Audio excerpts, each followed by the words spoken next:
तो रिमेनिंग में एक था मैं छोटा, आँख मचोली, तालीम और तरबियत और इस तरह के बहुत पढ़ता था मैं। अ, उस वक़्त अखबारों का रवाज था काफ़ी, बहुत सारी थी, आज भी है। और जंग हमारे घर में आता था। उसके बाद फिर डॉन अब्बू ने शुरू कराया। किताबें अब्बू की पढ़ी होती थी, वो मैं पढ़ता था। और रिसाले, अ, ये था कि लाइब्रेरीज़ तो थी, लेकिन मेरा उतना जाना नहीं होता था। लेकिन एक जगह, छोटे-छोटे शॉप होते थे जहाँ पे हम अखबार जाके पढ़ सकें, और वो हमारे लाड़काना की तरफ, जहाँ शहर है, वहाँ पे भी होती थी। तो वहाँ पे रसाले अखबारात और पढ़े थे, तो उसमें मेरा शौक़ होता था। तो फिर मेरा ये ऐसा शौक़ बन गया कि हर महीने में एक किताब ज़रूर लेता था। उसमें लिटरेचर, उर्दू लिटरेचर में अशफ़ाक़ अहमद, बानो कुद्सिया, कृष्ण चंद्र के नावल, और अम, गलीलो, सुकरात और नेपोलियन, ने बहुत सारी किताबें जो मतलब हर किस्म की। तो उसका मुझे आश्ता इतना हो गया ज़्यादा कि मतलब एक दिन में मैं 2-2 किताबें भी पढ़ लेता। और इसमें मैंने एक पॉइंट लिखा है, रूहानी डाइजेस्ट जब मैंने स्टार्ट किया। वो एक शमसुद्दीन अज़ीमी हैं, उनके फिर बेटे वक़ार यूसुफ़ अज़ीमी, उनका दवाख़ाना भी है नाज़िमाबाद में, और उनका मरकज़ भी है मुराक़बा हॉल, सरजानी टाउन में। तो वहाँ पे एक दफ़ा मैं गया भी था। दूसरा ये कि सिनेमास मेरा बहुत शौक़ होता था जाने का। स्टार्टिंग में हमारे सदर में बहुत सारे सिनेमास होते थे, कैप्री, प्रिंस, उसके बाद निशात, और इस तरफ नाज, उस तरफ फिर ओडियन, गोडियन, और जुबली, और बहुत सारे मतलब रहते। इसी तरह ड्राइव इन सिनेमास होते थे जो खुले आउटडोर सिनेमास के थे, वो होते थे। 70s और 80s में तो वहाँ पे वो पाकिस्तानी मूवीज़ जो है वो बहुत ज़्यादा बनती थी, तो वो चलाते थे। तो मुझे सिनेमास का थोड़ा-सा दौर याद है कि एक फ़िल्म थी, बहुत ज़्यादा चली थी, नशीमन सिनेमा में, मेरे ख़्याल में नशीमन के बराबर में स्टार होती, स्टार सिनेमा।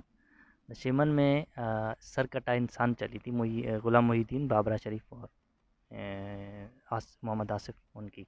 बहुत जो है वो साइंस फ़िक्शन फ़िल्म थी। इससे पहले शानी बनाई थी उन्होंने। जिमार सेंटर में मुझे बड़ा शौक़ होता था। अब्बू की तो एक लाइब्रेरी होती थी, ऑडियो लाइब्रेरी, जिसमें मेहदी हसन, नूरजहान, जो ग़ज़लें, मुन्नी बेगम और टीना सानी, बहुत सारे हैं, मुझे अभी याद नहीं आ रहे। लेकिन वो अब्बू की लाइब्रेरी थी, वो तो मैं सुनता रहता था। उसके बाद जब मैंने खुद शुरू किया ख़रीदना, तो मेहदी हसन के सारे एल्बम जो भी थे, मैंने तकरीबन सारे ख़रीद लिए। वो गाने मुझे बिल्कुल याद होते थे, और मैं किसी जब एक अ, किसी इश्क में, ये एक नॉर्मल बात है इस एज में, तो उसमें मैं जब कोई ख़त लिखता था, एक लव लेटर या कुछ भी, तो उसमें मैं वो सारे गाने ऐड कर लेता था। वो मुझे अच्छी तरह याद थे, और उनको किस तरह ढालना है बातों में, कि कुछ बात लिखी, 1-2 बातें लिखी, लाइनें, और उसके बाद एक शेर की जगह वो गाना डाल दिया, और फिर जो है इस तरह। तो बड़े लंबे-लंबे ख़त, और उसमें ये सारे गाने मुझे अच्छी तरह याद थे। गाने अभी भी अ, मतलब ये कि यूनिवर्सिटी तक जो है इतना वो हो गया कि यूनिवर्सिटी में फिर मैं वो अ, गाने, एक ऑडियंस बन गई थी मेरी, कि मैं वो सुनाता था। अज़ीमी साहब के शहर में मैं काफ़ी अरसे तक मुब्तला रहा, रूहानी डाइजेस्ट और इसमें। और ये कुछ स्पिरिचुअलिटी, मुराक़बा, इनकी सारी किताबें मैंने ख़रीदी। उनमें से रंग और रोशनी से इलाज, तो मेरा ऐसा होता था कि मैं नोट कर लेता था पॉइंट बाय पॉइंट, किस चीज़ का क्या इलाज है। एक तो इनसे, दूसरा एक जो किताबें होती हैं, जैसे ये हरी पगड़ी वालों की होती थी, बहुत बड़ी इतनी लंबी किताब, वो भी मैंने सारी पढ़ ली थी। तो उसमें से भी मैंने नोट कर लिया था कि इस चीज़ का ये इलाज है, इसकी। अच्छा, उनका अक्सर इलाज जो है वो ये होता है कि इतनी बार ये पढ़ो, इतनी बार ये पढ़ो। लेकिन रूहानी डाइजेस्ट में या रंगो रोशनी से कि ये रोशनी यूज़ करो, ये यूज़ करो। और एक और मुझे अच्छी किताब मिली थी, जिसमें फिर मैं समझता हूँ कि इलाज का सही तरीका जो उसमें ये था कि तुम्हारे किचन में तुम्हारे हर बीमारी का इलाज है, मतलब उसकी जो जड़ी बूटियाँ हैं या जो भी हम यूज़ करते हैं उनमें से हम कैसे करना है। मिसाल के तौर पर अगर आपको सर में दर्द हो रहा है पूरे यहाँ पे, तो आप वो काली मिर्च का लेप बना के उस पे ऐसे मल लें थोड़ी देर, तो वो ख़त्म हो जाता है। इस तरह की बहुत सारे चीज़ें थे, अदरक, लहसुन, ये चीज़ें कैसे यूज़ है, किस बीमारी में कब। तो इस तरह की मैंने लिख रखी थी और लोगों को बताता था। किसी को कुछ भी होता था तो कहता था कि भाई ये करो, वो करो। हाँ। अच्छा, मैंने केरोपामेस्ट्री भी पूरी पढ़ी हुई थी, हाथ हाथ देखने के लिए। तो ल लोगों को लोग पूछते थे भी, बता भी देता था कि आपको भी किस्मत में ये है, वो है। तो ऐसा एक हुआ था कि मैं हैरान हो गया। मैं जब गाँव गाँव हम स्कूल में जब थे कराची में, तो गर्मियों की छुट्टियों में गाँव हम चले जाते थे, या सर्दियों में चले जाते थे, क्योंकि हम मैंने पहले पिछले वीडियो में बताया कि हम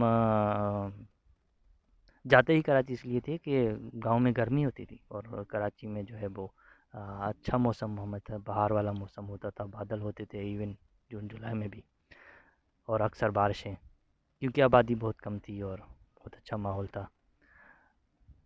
तो वो मैं एक बात बता रहा था कि लोग कह रहे थे कि तुमने फ़िला के लिए बताया है कि वो इंस्पेक्टर बन जाएगा, बहुत पहले तुमने एक पेशेंगोई की थी और वो बन गया है, अभी हमारे लिए बताओ कि मैं क्या हूँ। मैं उस वक्त बिल्कुल हैरान हो गया कि मैंने तो बस बात की थी ऐसे ही, कोई हाथ देख के की थी या वैसे की थी, लेकिन अच्छा ये हो गया है। हैरान मैं खुद।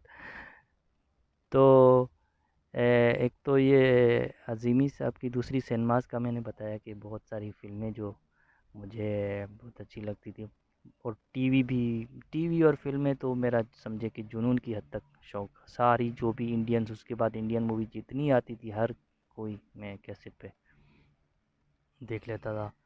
और किताबें पढ़ने का था, घूमने का, पैदल चलने का बहुत ज़्यादा था।